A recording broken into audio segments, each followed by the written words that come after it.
Hello everyone, আজকে আমি আপনাদের সাথে নুডলস আর আলু দিয়ে খুব মজার একটা স্ন্যাক্স তৈরি করে দেখাবো। ঘরোয়া উপকরণে খুবই মজার আর খুবই সহজ একটা রেসিপি। বিকালে চায়ের সঙ্গে পরিবেশন করার জন্য কিন্তু ঝটপটভাবে এই স্ন্যাক্সটি তৈরি করে নিতে পারবেন। আশা করছি আজকের রেসিপিটি আপনাদের কাছে ভালো লাগবে।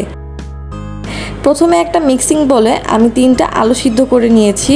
এবার এই আলুগুলোকে আমি গ্রেটার দিয়ে গ্রেট করে নিচ্ছি, অথবা আপনারা আলু গরম থাকা অবস্থায় আলুগুলোকে ম্যাশ করে নিতে পারেন। সবগুলো আলু গ্রেট করা হয়ে গেলে দিয়ে দিচ্ছি 2 টেবিল চামচ পেঁয়াজ কুচি, কাঁচামরিচ কুচি দিয়ে দিচ্ছি 1 চা চামচ, ধনিয়া পাতা কুচি দিয়ে দিচ্ছি 1 চা চামচ, চিলি ফ্লেক্স দিয়ে দিচ্ছি 1/2 চা চামচ, লবণ দিয়ে দিচ্ছি স্বাদ মতো, চালের গুঁড়া দিয়ে দিচ্ছি 1/4 কাপ। এই চালের গুঁড়াটা বাইন্ডিংয়ের কাজ করবে। চালের গুঁড়ার পরিবর্তে আপনারা চাইলে এখানে কর্নফ্লাওয়ার ব্যবহার করতে পারেন। এখন এই সব কিছুকে একসঙ্গে ভালো করে মিশিয়ে নিব। এখন ভালো করে মথে নিচ্ছি।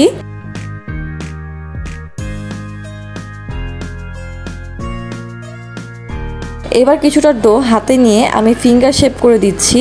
আপনারা চাইলে আপনাদের পছন্দ মতো শেপ করে দিতে পারেন।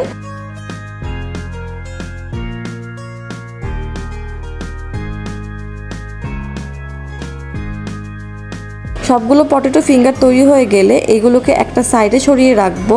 আমি এখানে 1 প্যাকেট ম্যাগি নুডলসের প্যাকেট নিয়ে নিচ্ছি। এবার একটা বেলুনি দিয়ে নুডলসগুলোকে ভালো করে ভেঙে নিব। নুডলসগুলোকে ভেঙে গুঁড়ো গুঁড়ো করে নিব।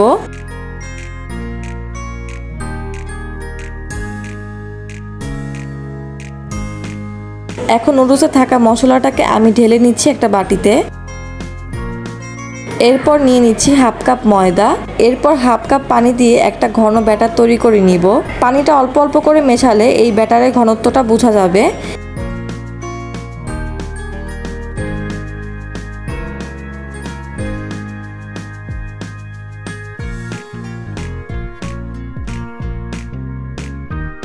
আমার এই ব্যাটারটা তৈরি করা হয়ে গেছে।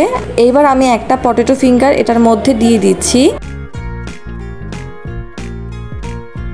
এবার একটা কাঁটা চামচের সাহায্যে তুলে নিচ্ছি, যাতে করে এক্সট্রা ব্যাটারটা পড়ে যায়। পটেটো ফিঙ্গারটাকে আমি সরাসরি নুডলসের গুঁড়াতে দিয়ে দিচ্ছি। এইবার এটাকে চেপে চেপে ভালো করে কোট করে নিব। আর তা না হলে তেলে দেওয়ার পর এটা কিন্তু ঝরে যাবে, তাই ভালো করে কোট করতে হবে চেপে চেপে। আমার কোট করে না হয়ে গেছে। এবার আমি এক এক করে বানিয়ে নিব। তো আমার সবগুলো পটেটো ফিঙ্গার তৈরি করা হয়ে গেছে। তো এবার আমি ভাজতে চলে যাব। আমি একটা প্যানে তেল গরম করে নিয়েছি। এবার এক এক করে পটেটো ফিঙ্গারগুলো দিয়ে দিব। একই সঙ্গে কিন্তু বেশ অনেকগুলোই ভেজে নেওয়া যাবে। চুলার হিটটাকে কিন্তু মিডিয়াম হাই হিটের মাঝামাঝিতে রাখতে হবে। এক পাশে ভেজে নেওয়া হয়ে গেলে আমি আরেক পাশ উল্টে দিচ্ছি।